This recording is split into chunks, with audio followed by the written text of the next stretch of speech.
오늘 아침부터 호세아 말씀을 같이 나누어 먹도록 하겠습니다. 어저께까지는 다니엘 말씀을 우리가 나누어 먹었는데, 다니엘의 시대적인 정황은 유다 나라 멸망 이후에 계속해서 바벨론 포로 생활, 또 메대와 바사 나라 포로 생활을 했었을 그 당시에 역사와 또 예언의 말씀을 주셨었던 것을 우리가 나누었습니다.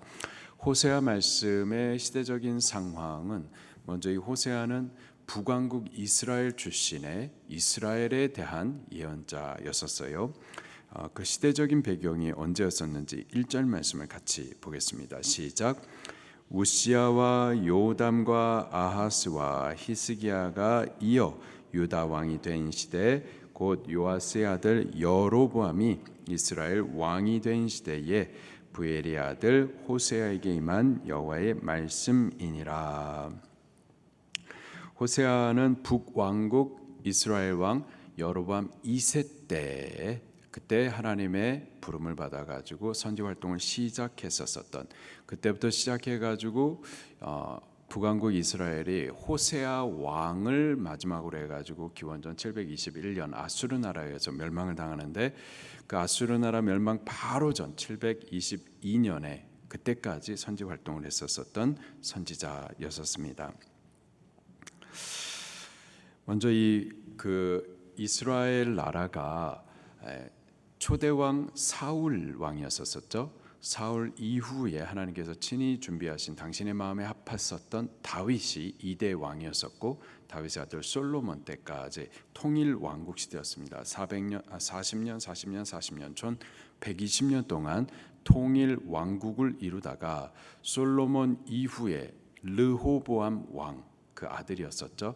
그가 왕이 될 그때에 여로보암이 반역을 해가지고 나라가 두 개로 쪼개집니다. 분열 왕국 시대가 시작이 되는 거죠. 그래서 남쪽에서는 솔로몬의 아들이었던 르호보암이 유다 지파의 왕으로 유다 나라라는 이름으로 통치를 하고, 그리고 이 다윗의 언약을 배반하고, 또 하나님의 성전이 예루살렘인데 예루살렘을 등지고 자기들끼리 나라 하나를 따로 세웠어요. 10개 지파가 연합해가지고 북왕국 이스라엘을 나라를 만듭니다.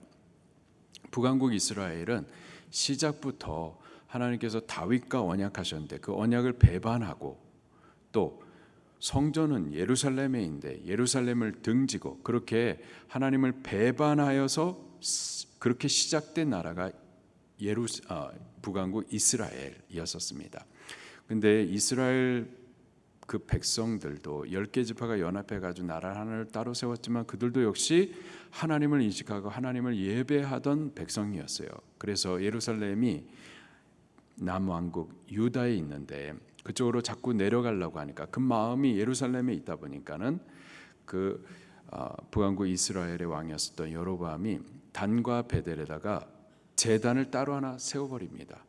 우리 예루살렘으로 내려가지 않아도 된다, 여기서 예배하면 된다 하면서 송아지를 만들어 놓고, 그것을 애굽에서 우리를 구원한 여호와라고 하면서 송아지를 만들어 놓고 단과 베델에다가 제단을 삼아 거기서 예배를 하게 했었어요. 그렇게 시작부터 우상 숭배의 나라가 바로 북왕국 이스라엘이었습니다. 다윗의 언약을 배반하고 르호보암을 배반하고 여로보암이 스스로 왕이 된 겁니다. 어떤 언약의 정체성이 없는 거예요. 왕으로서의 어떤 정당성이 없어요. 그가 배반하고 왕으로 섰기 때문에 아무나 또 왕이 될 수가 있는 거죠. 그렇기 때문에 북왕국 이스라엘은 계속해서 정치적인 혼동이 있습니다. 배반하고 쿠데타 일으켜가지고 또 다른 왕조가 세워지고 또 다른 왕조가 세워지고 왕이 계속 바뀌는 거예요. 그러다가 여로보암 2세, 시간이 조금 지나서 여로보암 2세 때 정치적인 안정을 찾아요. 왜냐? 여로보암 2세가 정치적으로 좀 힘이 있었습니다. 아주 강한 통치력이 있었어요. 그리고 군사적으로도 힘이 있어가지고 옛 다윗과 솔로몬 왕 때에 그 지역을 거의 다 회복을 합니다. 그리고 이 경제적으로도 굉장히 부요를 누렸었습니다. 그랬던 때에 이제 하나님께서 호세아 선지자를 선지자로 불러주셨던 거죠. 여로보암 2세 때, 그때 강력한 통치력이 있었고 또 국방도 힘이 있었었고 또 경제적으로도 굉장히 번영한 때였었지만은 그러나 영적으로 또 도덕적으로 굉장히 타락했었던 타락의 절정을 이루었었던 때가 바로 또 여로보암 2세 때였었습니다. 겉으로 보기에는요 나라에 힘이 있어요. 국방도 있고 그리고 경제 대국이라는 이름으로 그렇게 호황을 누리고는 있지만은 교회 상태 보니까는 전혀 타락되어 있는 거예요.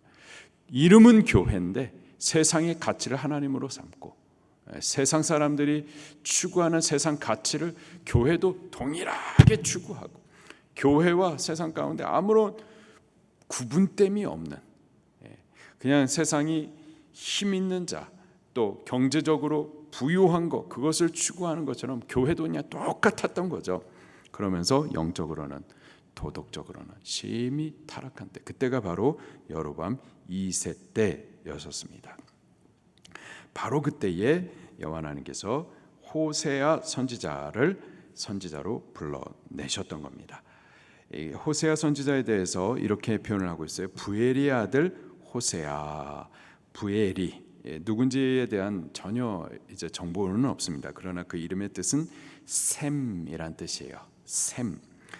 셈의 아들 호세아. 호세아는 이름의 뜻이 구원입니다. 여호수아.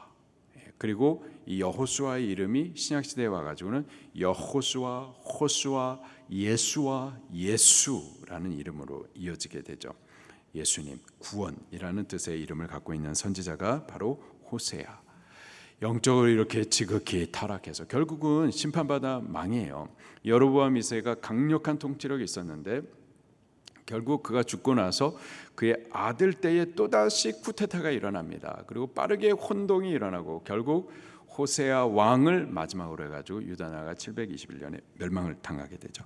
이렇게 망하는데 결국 하나님께서 이 죄로 망한 이스라엘의 구원이 되어 주실 것에 대하여서 예언을 하고 그것을 실질적으로 저의 삶으로 보여주는 선지자가 호세아였었던 겁니다. 자, 하나님께서 그 호세아를 불러가지고 선지자로 불러가지고는 저에게 하셨던 명령이 아주 황당한 명령이었습니다. 2절입니다. 시작. 처음 호세아에게 말씀하실 때 여호와께서 호세아에게 이르시되 너는 가서 음란한 여자를 맞이하여 음란한 자식들을 낳으라. 이 나라가 여호와를 크게 떠나 크게 음란함이민이라 하시니. 아멘. 선지자는 기름 부음 받은 하나님의 종입니다. 거룩하신 하나님의 종으로서 저도 거룩해야만 하는 거죠. 그런데 그에게 명령하셨던 하나님의 말씀이 뭐냐? 너는 가가지고 음란한 여자를 맞이하여서 음란한 자식을 낳으라. 음란한 여자와 결혼하라 라고 말씀을 하시는 거예요. 자, 음란한 여자와 결혼하라. 근데 또 이 말씀을 뭐라고 연결 지으냐면 이 나라가 여호와께 크게 떠나 크게 음란함이니라. 지금 호세아 선지자가 음란한 여자 고멜이거든요. 그 고멜과 결혼을 하는 것, 결혼은 언약의 관계를 맺는 건데 이 호세아 선지자가 음란한 여자와 언약의 관계를 맺는 것을 지금 하나님과 이 나라 간의 언약의 관계로 지금 연결을 시켜주고 있는 겁니다. 지금 호세아 선지자가 음란한 여자와 결혼한다라는 것은 그의 삶을 통하여서 지금 이 나라가 하나님과의 영적인 관계가 어떠한지를 좀 보여주고 계시는 거죠.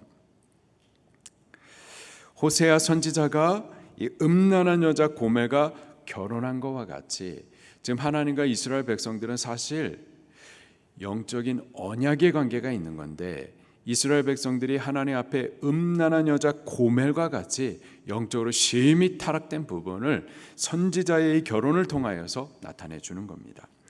선지자인데 음란한 여자와 결혼하라고 하고 음란한 자식들을 낳으라. 이게 어떻게 가능한가? 하나님께서 그 선지자의 이 결혼을 통하여서 하나님과의 이스라엘 백성의 관계를 나타내 주는 건데요. 선지자는 이런 자예요. 선지자는 말로만 하나님의 메시지를 전하는 것이 아니라 그의 삶을 통하여서 하나님의 메시지를 전해 주는 거죠. 우리가 에스겔서도 한 2달 전에 같이 나누었었는데, 에스겔도 하나님께서 그를 선지자로 불러내시고는 그에게 스스로 몸을 묶어가지고 좌로 놓아가지고 390일 동안 이렇게 꼼짝없이 누워있게 하셨었죠. 그리고 쇠똥으로 연료를 삼아가지고 떡을 구워 먹게, 그리고 부정한 음식을 그렇게 구워 먹게 하는 일들을 했었었고요. 또 털을 다 이렇게 밀게도 했었었고, 또 동아줄을 매가지고 포로로 끌려가는 행세를 하게도 했었었고, 이러한 모습을 통하여서 하나님의 메시지를 전하게 했었었던 거죠. 이사야 20장 말씀에도 보게 되면 하나님 이사야를 갖다가 선지자인데 맨발을 벗게 하고 옷을 다 홀딱 벗게 하고 그렇게 부끄러운 모습으로 돌아다니게 했었어요. 벌거벗은 부끄러운 수치를 알지 못하는 이스라엘 백성들의 모습을 보게 해준 거죠. 그의 모습을 통해서. 이게 선지자입니다. 선지자는 삶을 통해서 하나님의 메시지를 전하는 자예요. 오늘날의 교회는요, 하나님의 특별한 사명들을 갖고 있는데, 제사장적인 사명을 갖고 있지만 또한 선지자적인 사명을 갖고 있어요. 선지자적인 사명을 갖고 있으면서 이 세상 가운데 하나님의 메시지를 전해줘야 되는데요, 교회가 말로만 전하는 게 아닙니다. 우리의 삶으로 하나님의 메시지를 전해주셔야만 하는 거예요. 우리의 거룩한 삶으로, 예수님 닮은 삶으로, 말씀을 따라 사는 삶으로, 거룩한 가정의 삶으로, 정직한 직장생활과 사업의 삶으로, 그러한 삶으로 하나님의 메시지를 전해줘야만 하는 거죠. 자, 호세아에게서는요, 그 삶을 통해서 하나님의 메시지를 전하라 하신 것이 음란한 여자를 맞이하고 음란한 자식을 낳으라 한 거였어요. 그대로 순종을 합니다. 3절 시작. 이에 그가 가서 디블라임의 딸 고멜을 맞이하였더니 고멜이 임신하여 아들을 낳음에 4절 여호와께서 호세아에게 이르시되 그 이름을 이스르엘이라 하라. 조금 후에 내가 이스라엘의 피를 예후의 집에 갚으며 패할 것임이니라. 5절 그날에 내가 이스라엘 골짜기에서 이스라엘의 활을 꺾으리라 하시니라. 순종해서 음란한 여자, 창녀입니다. 창녀 고멜과 결혼을 해요. 아들을 낳았어요. 이름을 이스라엘이라 이렇게 지으라 말씀하십니다. 그 뜻은요, 하나님께서 흩어버리신다라는 뜻이에요. 이 이름과 함께 해석도 해주시죠. 조금 후에 내가 이스라엘의 피를 예후의 집에 갚을 것이다. 이스라엘 족속의 나라를 패할 것이다. 여기 예후의 집에 갚는다라고 했는데, 예후는 북왕국 이스라엘 왕조가 계속 바뀝니다. 계속 반역과 쿠데타의 정치적인 혼동이 계속돼요. 그 가운데 오므리 왕조의 아합 왕이 있습니다. 아합 왕 들어보셨죠? 아주 극악한 왕입니다. 악의 대명사가 바로 아합이에요. 그가 그렇게 악한 왕으로 대명사적인 이름을 갖게 된 이유가 그의 부인 때문이었었죠. 그 부인의 이름이 이세벨이었습니다. 이방 여인이었어요. 그가 이 아합과 결혼을 하면서 이방의 모든 우상들을 끌고 와가지고 북왕국 이스라엘을 갖다 온통 이 우상의 나라로 만들어 버리죠. 하나님께서 예후를 지명하여 불러가지고는 그에게 기름을 부어 세워가지고는 그 오므리 왕조의 아합을 죽게 하십니다. 죽이고 그리고 예후를 왕으로, 이스라엘 왕으로 세우시겠다 예언을 하세요. 예후가 하나님의 명령을 받아가지고 이 아합 왕을 치고 아합 왕의 그 부인이었었던 이세벨도 창문에 떨어뜨려가지고 죽여버리죠. 여보세요? 네, 잘 따라오고 계시죠? 네. 죽여버립니다. 그렇게 하나님께서 명령한 일을 순종해요. 근데요, 순수한 마음으로 순종한 것이 아니라 예후가 그 외에 자기의 야욕이 또 있었습니다. 말씀을 순종하는 것 같았지만은 자기의 야욕으로 하나님께서 시키지 않은 또 살생들을 많이 합니다. 그리고 저가 이제 왕으로 세움을 입었는데, 그 전에 있었던 오므리 왕조 아합의 그 죄악, 곧 우상 숭배의 죄악, 그것 때문에 아합이 망한 건데, 여기 예후도 왕이 된 이후에 아합 왕이 따랐었던 그 우상의 죄악을 그대로 답습해 갑니다. 그대로 답습해요. 근데 지금 예후 얘기를 왜 하느냐? 이 예후 왕조의 절정에 이르렀었던 왕이 바로 여로보암 2세였었습니다. 지금 하나님께서 고멜을 아내로 맞아가지고 아들을 낳아라. 그리고 그 아들의 이름을 이스라엘이라라. 그 뜻은 하나님께서 흩어버리신다 라는 뜻인데, 그 뜻과 함께 하나님께서 하셨던 예언의 말씀이 내가 이스라엘의 피를 예후의 집에 갚겠다. 여로보암도 이와 같이 망하게 될 것이다. 근데 여로보암뿐만이 아니라 이스라엘 족속의 나라를 패할 것입니다. 북왕국 이스라엘을 갖다가 하나님께서 멸절시킬 것에 대해서 예언을 해주고 계시는 거죠. 계속해서 볼게요. 6절부터 9절까지 시작. 고멜이 또 임신하여 딸을 낳음에 여호와께서 호세아에게 이르시되 그 이름을 로루하마라 하라. 내가 다시는 이스라엘 족속을 긍휼히 여겨서 용서하지 않을 것임이라. 그러나 내가 유다 족속을 긍휼히 여겨 그들의 하나님 여호와로 구원하겠고 활과 칼이나 전쟁이나 말과 마병으로 구원하지 아니하리라 하시니라. 고멜이 로루하마를 졌던 후에 또 임신하여 아들을 낳음에 여호와께서 이르시되 그 이름을 로암미라 하라. 너희는 내 백성이 아니요 나는 너희 하나님이 되지 아니할 것임이니라. 아멘. 계속해서 또 딸을 낳고 또 세 번째 아이로 또 아들을 낳습니다. 각각 이름이 로루하마. 그 뜻은 이스라엘 족속을 긍휼히 여기지 않겠다, 은총을 입지 못한다라는 뜻이에요. 그리고 또 다시 아들을 낳는데 로암미, 너희는 내 백성 아니다, 하나님께서 이제 아예 버리시겠다라는 이름들을 주십니다. 첫 번째 아들의 이름은 하나님께서 흩어버리시겠다. 두 번째 아들은 은총을 입히지 않겠다. 세 번째는 너희는 내 백성이 아니다. 이런 이름들을 통하여서 계속해서 북왕국 이스라엘, 하나님 앞에 그 언약의 관계를 신실히 따르지 않는 그 북왕국 이스라엘에 대해서 계속해서 경고를 해주십니다. 이건 경고예요. 아직까지 회개의 기회를 허락하여 주시는 겁니다. 우리가 말할 때에 너 한 번만 더 하면 혼날 줄 알아? 이 말은 혼내겠다라는 말인가요? 아니면은 내가 혼내고 싶지 않다, 똑바로 해라, 이 말인가요? 첫 번째예요, 두 번째예요? 혼낼 거야가 아니라 사실은 내가 혼내고 싶지 않다, 똑바로 해라, 이 말인 거죠. 지금 하나님께서 이 자녀들의 이름을 통하여서 이스라엘에게 계속 경고하시는 것은 내가 하나님께서 흩으시겠다, 이 말은 내가 흩어버리고 싶지 않다, 빨리 회개해라 라는 뜻인 거예요. 로루하마, 하나님의 은총을 입지 못한다, 내 은총을 걷어버리겠다, 이게 하나님의 의도가 아니라 그렇게 하고 싶지 않다, 빨리 지금이라도 회개해라, 이 말인 거죠. 너희는 내 백성이 아니다, 로암미, 이 말은 내가 너희를 어떻게 포기하냐, 제발 회개하여 돌아와라, 이런 하나님의 간절함이 담겨있는 표현인 거예요. 제발 회개하라, 제발 회개하여서 돌아와라. 이게 하나님의 그 아들들의 음란한 여인의 음란한 아들들의 이름을 통해서 하나님께서 부르시는 간절함인 거예요. 아니, 하나님께서 이러셔야 될 이유가 있나요?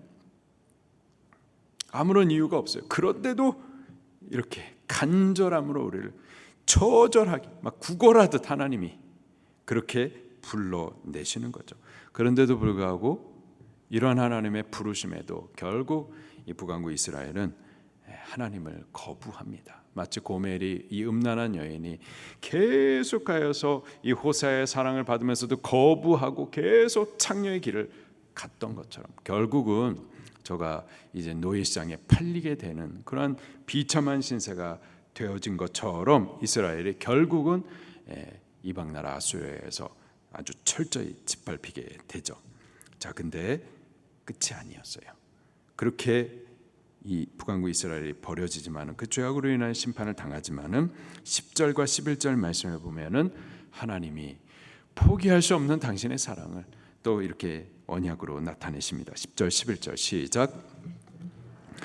자손의 수가 바닷가의 모래가 같이 되어서 헤아릴 수도 없고 셀 수도 없을 것이며 전에 그들에게 이르기를 너희는 내 백성이 아니라 한 그곳에서 그들에게 이르기를 너희는 살아계신 하나님의 아들들이라 할 것이라. 이에 유대 자손과 이스라엘 자손이 함께 모여 한 우두머리를 세우고 그 땅에서부터 올라오리니 이스라엘의 날이 클 것임이로다. 아멘. 10절에 그러나 결국 심판을 받습니다. 그러나 끝은 아닌 거예요. 저들은 그 죄로 인해서 심판을 받지만은 하나님은 저들의 죄로 인해서 심판하셔야만 하지만 그러나 하나님 그들을 포기할 수가 없었던 거죠. 말씀하시길 이스라엘 자손의 수가 바닷가의 모래같이 되어서 헤아릴 수도 없고 셀 수도 없을 것이며, 이 표현이 창세기에 나오죠. 이스라엘 자손의 수가 바닷가의 모래와 같이 되고, 이 누구에게 하셨던 언약이죠? 아브라함에게 하셨던 언약입니다. 이스라엘 백성들의 조상 아브라함과 언약하셨던 그 언약을 하나님께서는 여전히 기억하고 계시는 거예요. 여전히 그 언약을 인하여서 저들을 포기치 못하시는 거죠. 그리고 또 하시는 말씀이 너희는 내 백성이 아니라 로암미라 한 그곳에서, 결국 이스라엘이 망하고 이방 나라에 쫓겨납니다. 그 이방 나라 그곳 가운데에서 그들에게 이르기를 너희는 살아계신 하나님의 아들들이라 할 것이라. 결국 망하게 되지만 영원히 버리는 것이 아니라 망하고 비천하게 된 그 자리에서부터 비로소 이스라엘의 회개가 일어나고 회복이 시작이 될 것을 하나님께서 약속하시는 겁니다. 11절에 보니까 이 유다 자손과 이스라엘 자손이 함께 모여 한 우두머리를 세우고, 북왕국 이스라엘도 마찬가지고 남유다도 마찬가지고 둘 다 똑같이 우상숭배 죄악으로 결국 망해요. 그렇게 망하고 끝나는 것이 아니라 함께 한 우두머리를 세우고 그 땅에서부터 돌아오리니, 망하고 포로된 죄악의 올무에 갇혔었던 그 종노릇한 데서부터 다시 회복받을 그때에 이스라엘 날이 클 것임이라. 결국은 저들이 망하지만은 하나님의 포기할 수 없는 그 사랑으로 저들을 회복시켜 예루살렘으로 다시 돌아오게 하시고, 그리고 그와 같이 한 우두머리 되시는 예수 그리스도께서 저들을 회복시켜 주실 것이고, 또 말세의 때에 예수 그리스도께서 다시 오셔가지고 당신의 백성들을 반드시 회복시켜 주실 그 약속을 함께 말씀해 주고 계십니다. 호세아 1장의 내용이요, 호세아 전체의 요약이라고 보시면 되겠습니다. 이스라엘 백성들은 하나님 앞에 고멜과 같이 신실하지 못한 음란한 타락한 족속인데, 그들의 죄로 인해서 그들이 망하지만은 그러나 하나님은 그들을 포기할 수 없어서 결국은 그들을 위해서 아주 큰 값을 치루어서 노예로 팔려간 그를 다시 건져내듯 예수 그리스도께서 큰 값을 지불하여서 우리를 죄악에서 구원하실 그 약속을 호세아 그 이름과 이 메시지를 통하여서 우리에게 전도해 주시는 거죠. 우리가 그렇습니다. 우리는요 신실하지 못해요. 원래부터 죄악의 종자예요. 죄악 가운데 태어난 죄 본성이 우리를 지배하는 그러한 죄 종노릇하던 자들이, 그들이 우리의 고멜과 같았던 자들. 근데 하나님께서 그런 우리를 무조건적으로 그 거룩하신 분이 부정한 우리를 언약의 관계 삼아서 당신이 우리의 남편이 되시고 우리를 당신의 영적 아내가 삼아 주신 거죠. 은혜로 무조건적으로. 그런 큰 은혜를 받은 우리가 그럼에도 불구하고 계속해서 하나님을 등지고 세상의 죄악의 유혹을 쫓아서 그렇게 살아가는 거예요. 그 죄로 인해서 망하고 깨지고, 그럼에도 불구하고 하나님은 우리를 포기치 않으셔서 결국은 우리를 큰 값을 지불하여 사서 다시 구원해내시는 거죠. 그 사랑의 이야기를 호세아서를 통해서 나타내 주시는 겁니다. 우리 한 가지를 분명히 기억하십시다. 하나님은 우리를 포기치 아니하세요. 할렐루야. 우리가 어떠한 죄를 범한다 하더라도, 우리가 어떠한 큰 죄인이라 하더라도 무조건적인 일방적인 주권적인 하나님의 사랑이 우리를 포기치 아니하시고 반드시 우리를 거룩한 당신의 신부로 세워 가실 겁니다. 그러면 우리 자신의 연약함, 죄의 모습 이거 보면 자꾸 좌절되죠. 자신을 보면 환멸이 느껴져. 아휴, 나 같은 거 어떻게 하나님 앞에 또 나갈 수 있는가? 하나님 앞에 나오지 못하도록 자꾸 내 발목을 묶는데, 그러나 그런 우리를 하나님은 포기치 아니하신다. 하나님의 그 사랑을 우리 기억하시고 그 하나님 앞으로 더욱 용기를 내어 나오셔야만 할 줄로 믿습니다. 이 말씀 붙들고 통성으로 기도하시겠습니다.